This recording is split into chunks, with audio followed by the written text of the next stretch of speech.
என்ன பண்ற நீ? அது விபூதி வச்சு விடுறேன்னு சொன்னேன்ல, இப்ப பாருங்க எவ்வளவு அழகா இருக்குன்னு. அறிவில்ல உனக்கு? சார் சூப்பரா இருக்கு சார். விபூதி குங்குமம் சம சூப்பர் காம்பினேஷன் சார். வாங்க வாங்க வாங்க வாங்க. ரெடியா சார்? போட்டோ எடுங்க போட்டோ எடுங்க. Ready ready ready ready. ஏய்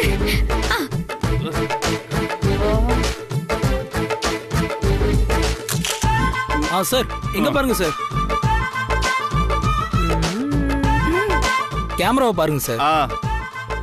ஸ்டடி சார். சார் கொஞ்சம் ஸ்மைல் பண்ணலாம்ல? Sorry bro. ரெடி. வசு கொஞ்சம் ப்ளீஸ். ஓகே போ.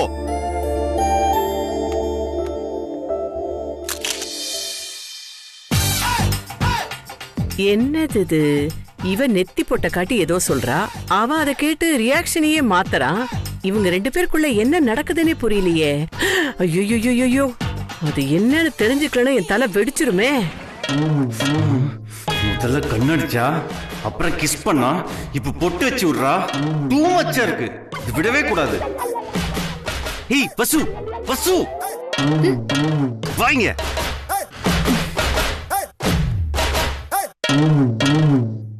எதுக்கு நெத்தில விபூதி குங்குமம் வச்ச?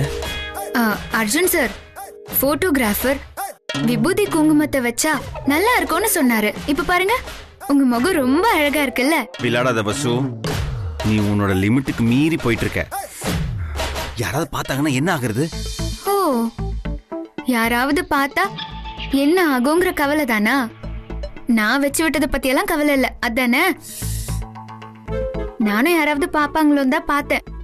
ஆனா என்ன பண்றது, யாரும் பார்க்கலையே. என்ன வசு, சத்தியம் பண்ணி கொடுத்துட்டு இந்த மாதிரிலாம் பண்ணிட்டு இருக்க?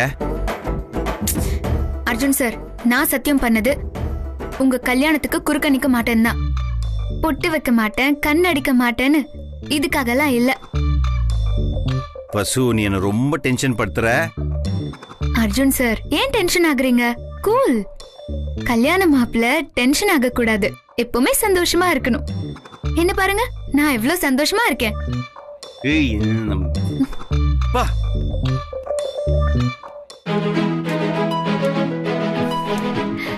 என்னங்க இவ்வளவு சந்தோஷமா இருக்கீங்க? சொல்றேங்க, அதெல்லாம் ஒரு பெரிய கதை, அப்புறமா சொல்றேன். சரிங்க. எனக்கு அர்ஜென்ட்டா ஒரு கால் பண்ணணும், நான் போய் பேசிட்டு வந்துடுறேன்.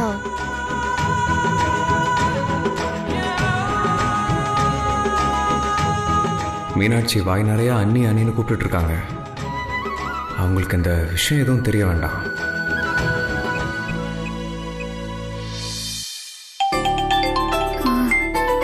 ஆனந்த் கூப்பிடுறாரு. சொல்லுங்க ஆனந்த். அண்ணி, நீங்க ஒரு நிமிஷம் தனியா வாங்கலாம். என்ன விஷயம் ஆனந்த்? ப்ளீஸ் தனியா வாங்க, நான் சொல்றேன். ரொம்ப சந்தோஷமான ஒரு விஷயம் சொல்லணும், வாங்க. நான் தனியா தான் இருக்கேன் ஆனந்த், சொல்லுங்க. அண்ணி, ஒரு ரொம்ப ரொம்ப குட் நியூஸ். நீங்க நேர்ல மட்டும் இருந்தீங்கன்னா உங்க சந்தோஷத்துக்கு அளவே இருக்காது. உங்க நம்பிக்கை வீண் போகல, கடவுள் உங்க பக்கம் இருக்கிறாருங்கிறது ப்ரூவ் ஆயிடுச்சு. என்ன ஆனந்த், என்ன சொல்ல வரீங்க? அண்ணி, நீங்க தான் அந்த ஹார்ட் ஃப்ரெண்ட் நிரூபிக்கிறதுக்கு ஆதாரம் கிடைச்சிருச்சு. நீங்க அண்ணன் கிட்ட உண்மையை சொல்ல முடியாம எவ்வளவு தவிச்சிட்டு இருந்தீங்க. இனிமே உங்களுக்கு அந்த தவிப்பு தேவையே இல்லை.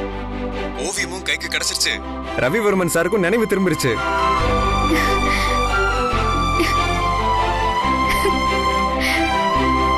என்ன ஆனந்த் சொல்றீங்க? என்னால நம்பவே முடியல. அண்ணி, அன்னைக்கு உங்க லேப்டாப் பேக ஒருத்தன் திருடிட்டு போயிட்டான்னு சொன்னீங்கல்ல, அந்த திருடனை இளமாறன் சார் பிடிச்சிருக்காரு. அந்த லேப்டாப் பேக அந்த திருடன் இளமாறன் சார் கிட்ட தூக்கி போட்டு ஓடி இருக்கான். நம்ம வீட்ல இருந்து மிஸ் ஆன உங்க ஓவியம் எப்படியோ அந்த லேப்டாப் பேக்ல இருந்திருக்கு. இப்ப அந்த ஓவியத்தை இளமாறன் சார் எடுத்து பத்திரமா உங்க ஆபீஸ்ல வச்சிருக்காராம். இப்ப நானும் மீனாட்சியும் அந்த ஓவியத்தை வாங்குறதுக்காக இளமாறன் சார் ஆபீஸ்க்கு போறோம். ஆனந்த், ரவிவர்மன் சார் பாத்துட்டீங்களா? இல்ல நீ, அவர் ஹாஸ்பிட்டல்ல இருந்து சொல்லாம கொள்ளாம கிளம்பி போயிட்டாரு. அநேகமா அர்ஜுன் அண்ணாவை பார்க்க நம்ம வீட்டுக்கு தான் வந்திருப்பாருன்னு நினைக்கிறேன். நீங்க கவலைப்படாம இருங்க, நான் ஓவியத்தோட வீட்டுக்கு வரேன். அர்ஜுன் சார், நீங்க என்ன சத்தியம் வாங்கினாலும் இது வரைக்கும் நான் நினைச்சதுதான் நடக்க போகுது. மனசுக்குள்ள ஒரு நம்பிக்கை மட்டும்தான் இருந்துச்சு, இப்போ ஆதாரமாவும் கிடைக்க போகுது. ஆதாரத்தை கொடுத்தவரும் எழுந்து வந்துட்டாரு. வெட்டிங் கார்டுல போட்டோ எப்படி வேணாலும் வரட்டும், மனவரையில உங்க பக்கத்துல நான் தான் இருப்பேன். பேசியாச்சா? பேசிட்டேன். போலாமா? ஆ ம்.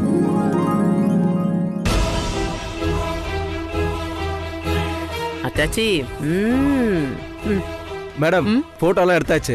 2 நாள்ல பத்திரிக்கை ரெடி ஆயிடும். நான் உங்களுக்கு கால் பண்றேன், நீங்க வந்து கலெக்ட் பண்ணிக்கங்க. தம்பி கொண்டாங்க. இல்ல போட்டோ எல்லாம் கரெக்டா எடுத்திருக்கீங்களான்னு பாக்குறேன். பாருங்க. பாக்குறேன்.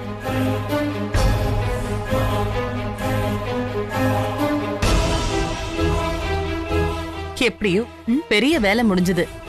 எல்லாம் உனக்கு ஓகே தானே? அண்ணி, உங்களுக்கு பிடிச்சா அது எனக்கும் பிடிச்ச மாதிரி தான்.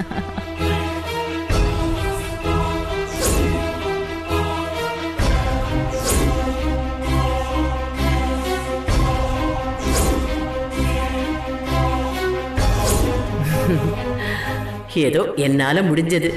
ஜோடிய மாத்தி விட்டு குழப்பம் பண்ணி ஜோதிய உள்ள கொண்டு வந்துட வேண்டியதுதான். தம்பி போட்டோ சூப்பரா இருக்குது. இந்தாங்க வச்சுக்கங்க. சரிங்க மேடம், பண்ணிடுறேன். மா எல்லாம் கிளம்பலாமா? தம்பி போற வழியில ஆம்பூர் பிரியாணி சூப்பரா இருக்கும். நான் ரெகுலர் கஸ்டமர். சாப்பிட்டு போலாமா? சாப்பிட்டு போயிடலாம். கண்டிப்பா கிளம்பலாம். வாங்க. சாப்பிட்டு போலாமா? வாங்க வாங்க வாங்க, சீக்கிரம் வாங்க.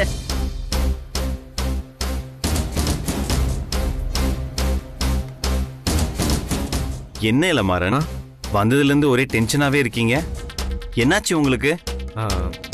ஒன்றும் இல்லை சார், ஒரு முக்கியமான ஒர்க் ஆஃபீஸில் இருக்கு. நான் உடனே ஆஃபீஸ் போய் ஆகணும். அதான் சரி நீங்கள் கிளம்புங்க, நான் ஆஃபீஸ் போயிட்டு வந்துடுறேன். ஓகே. ஏன் இவ்வளவு டென்ஷனா போறாரு? ஏதாவது பிரச்சனையா?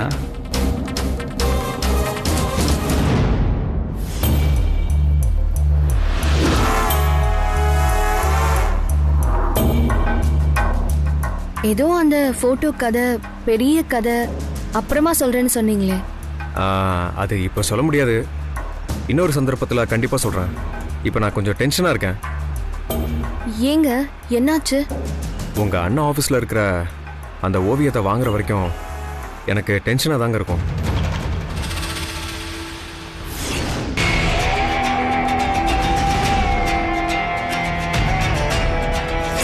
அந்த ஓவியர் ரவிவர்மன் ஹாஸ்பிட்டல்ல இருக்காரு. அவருக்கு சுயநினைவு திரும்பாதுன்னு சொன்னீங்கல்ல, அவருக்கு இப்போ சுயநினைவு திரும்பிடுச்சு. இல்ல, ஆனந்த் சார் கிட்ட அந்த டிராயிங்கை பத்தி சொல்லிட்டு இருந்தேன். அவர் பார்க்கணும்னு ரொம்ப ஆசைப்பட்டாருன்னு. அதான். அந்த டிராயிங் மட்டும் ஆனந்த் கைக்கு போயிடவே கூடாது. போனா உண்மை தெரிஞ்சிடும். அர்ஜுனோட ஹார்ட் ஃப்ரெண்ட் வசுந்தரா தான் தெரிஞ்சிருச்சுன்னா அவ்வளோதான். இனியா சிக்கிடுவா. அவளை நான் தான் அனுப்பி வச்சேங்கிற உண்மையும் தெரிஞ்சிடும். இது நடந்துருச்சுன்னா என்னோட எல்லா பிளானும் கட்டிடும். மீனாட்சி அர்ஜுன் கூட சேர்த்து வைக்கிற பிளான் நடக்கவே நடக்காது. இல்லைன்னா ஆஃபீஸ் போயிருப்பாங்களோ.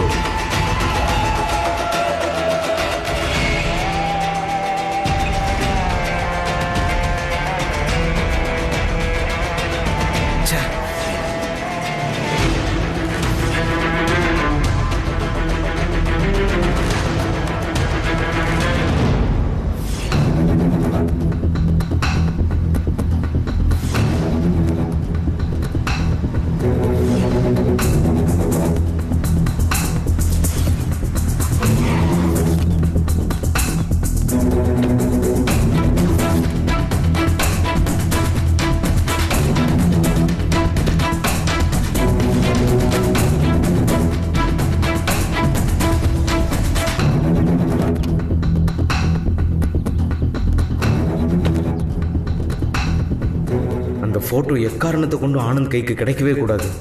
அதுக்காக என்ன வேணாலும் பண்ணலாம்.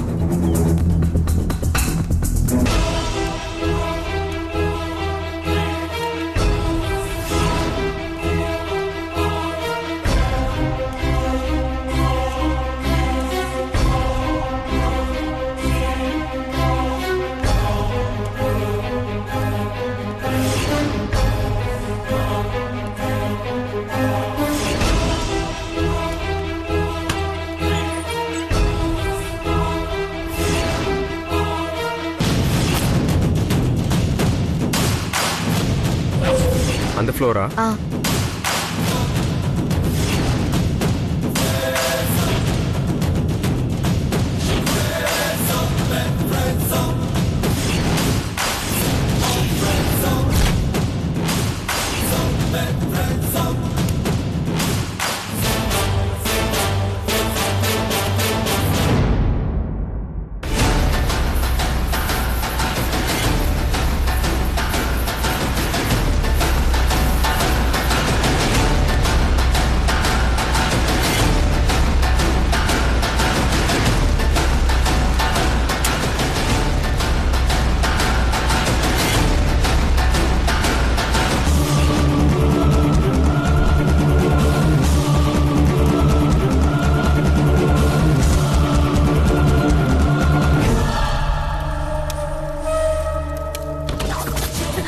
ஐயோ ஐயோ ஆனந்த் ஆனந்த் ஏதாவது பண்ணுங்க போங்க ஆனந்த் அதுலதான் அண்ணியோட போட்டோ இருக்கு அண்ணியோட போட்டோ அதுலதான் இருக்கு ஆனந்த் ஆனந்த் ஏதாவது பண்ணுங்க ஆனந்த் ப்ளீஸ் ஃபயர் எக்ஸ்டிங்ஷர் இருக்கா? என்ன பண்றதுன்னு எனக்கு தெரியல ஏதாவது பண்ணுங்க ஆனந்த்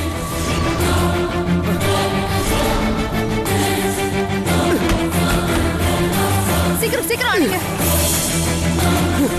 ஆனந்த்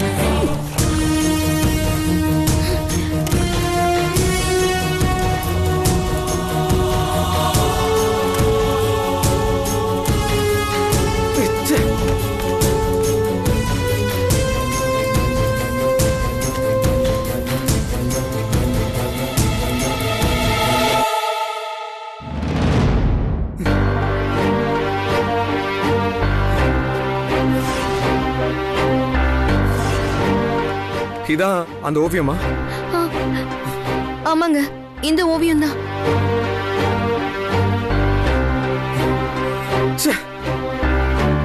என்னங்க இது? இந்த ஓவியம் கிடைச்சிருச்சு நினைச்சு சந்தோஷப்படுறப்பெல்லாம் ஏதாவது ஒரு தடை வந்து அந்த ஓவியத்தை பார்க்க முடியாமலே போயிருது. இந்த இடத்துக்கு நம்ம கரெக்டா வர்றப்ப அது எப்படிங்க ஃபயர் ஆகும்? எனக்கு ஒரே குழப்பமா இருக்குங்க. ஏன் இந்த மாதிரி நடக்கணும்?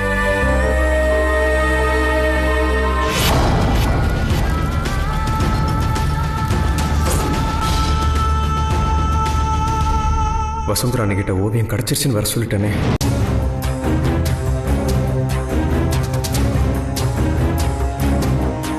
இப்ப எதுவும் சொல்ல வேண்டாம். ஆனந்த் இருக்கிற மனநிலைமையில ரொம்ப டென்ஷன் ஆயிடுவாரு. Anand I am so sorry. பரவாயில்ல விடுங்க. நீங்க என்னங்க பண்ணுவீங்க? வாங்க போலாம்.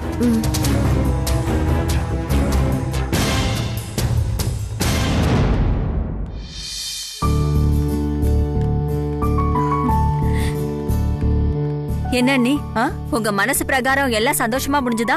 ஆமா இந்திரா, ஒரு பெரிய வேலை முடிஞ்சிருச்சு. ஆமா நீ மா நான் ரூம் போறேன். சரிப்பா. பிரியா பிரியா வெளியில போயிருக்கா. சொல்லுங்கம்மா என்ன வேணும்? அன்னைக்கும் எனக்கும் 2 காஃபி. சரிங்கம்மா. முதல்ல நம்ம ரூமுக்கு போய் ரவிவர்மன் என்ன ஆனார்னு பாப்போம்.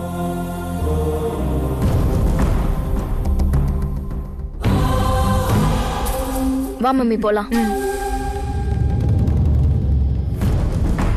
ஆனந்த் வரேன்னாரு ஆனா இன்னும் ஆளை காணுமே. அண்ணா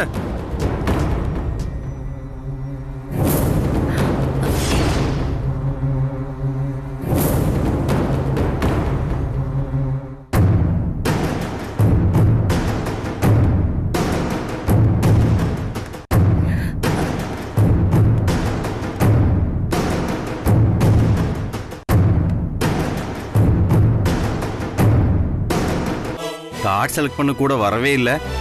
இப்போ ஏன்டா இவ்வளவு பரபரப்பா இருக்க? ஐயோ அதை விடுங்கண்ணே. நம்ம ரவிவர்மன் சார் அவர் கோமால இருந்து ரெக்கவர் ஆயிட்டாரு. அவருக்கு நினைவு திரும்பிருச்சு.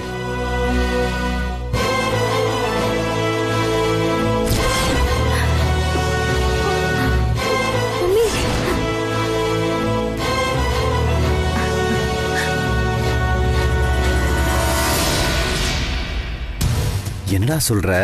ஆமாண்ணே, நினைவு திரும்பினதும் அவர் ஒன்னதான் கேட்டிருக்காரு.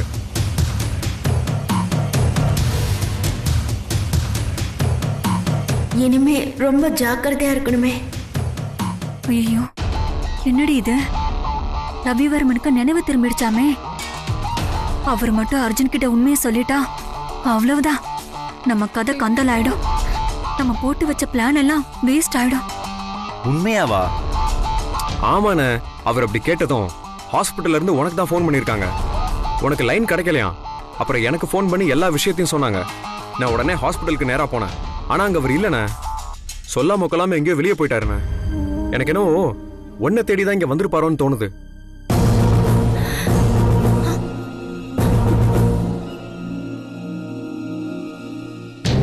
என்ன தேடி எதுக்குடா இங்க வரணும்? இல்லண்ணே, அவரு ஒன்ன தேடிதான் வந்திருக்காரு. ஒருவேளை உங்ககிட்ட பேசுறதுக்கு ஏதாவது ஒரு முக்கியமான விஷயம் இருக்கலாம்ல? ஓவியம் கிடைச்சிருச்சு வாங்கறதுக்கு போறேன்னு ஆனந்த் டென்ஷனா போனாரு. ஆனா அதை பத்தி எதுவுமே பேசாம ரவிவர்மன் இங்க வந்தாரான்னு கேக்குறாரு. நான் இங்க இருக்கிற வரைக்கும் யாரும் வரல. நான் கார்டு செலக்ட் பண்ண போகும்போது வீட்டில் துளசி ஆண்டி மட்டும் தான் இருந்தாங்க. இரு கூப்பிடுறேன். ஆண்டி ஆண்டி, நான் போனதுக்கு அப்புறம் என்னை தேடிட்டு யாராவது வந்தாங்களா? ஐ மீன் அந்த ஆர்டிஸ்ட் ரவிவர்மன். ஆமா தம்பி, ஒரு பெரியவர் வந்தாரு.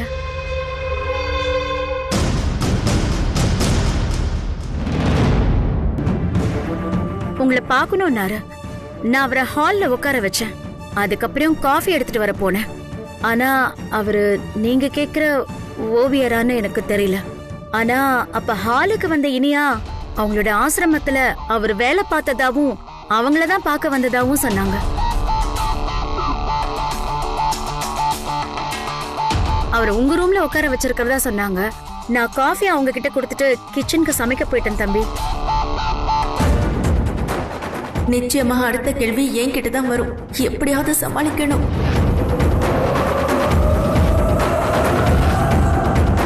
என்ன நீயா வந்தது யாரு?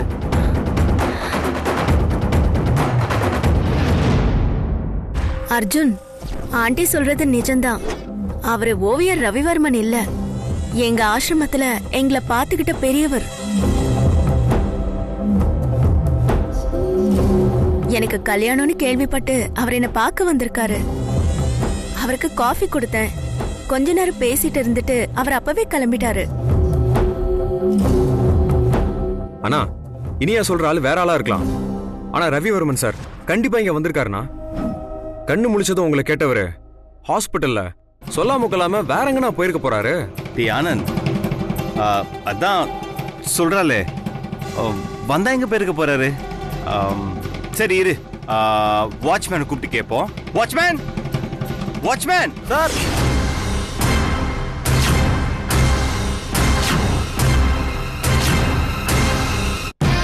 சொல்லுங்க சார். என்னை தேடிட்டு யாராவது வந்தாங்களா? ஆமா சார், வந்தாங்க.